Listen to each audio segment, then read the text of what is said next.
माजी नगरसेवक दिवंगत नेते सुनील कामाठी यांच्या पुतण्यावर खुनी हल्ला झाल्याची माहिती मिळत आहे।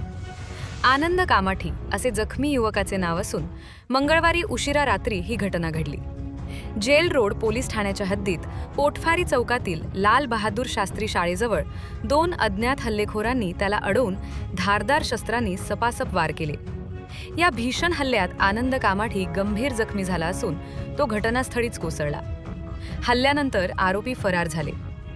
जखमी अवस्थेत असलेल्या आनंदला त्याच्या मित्रांनी तातडीने शहरातील खासगी रुग्णालयात दाखल केले असून सध्या त्याच्यावर ICU मध्ये उपचार सुरू आहेत। दरम्यान 6 महिन्यांपूर्वी झालेल्या जुन्या वादातूनच हा हल्ला झाल्याची प्राथमिक माहिती समोर येत आहे। मात्र या प्रकरणी अद्याप जेल रोड किंवा सदर बाजार पोलीस ठाण्यात अधिकृत गुन्हा नोंदवण्यात आलेला नाही।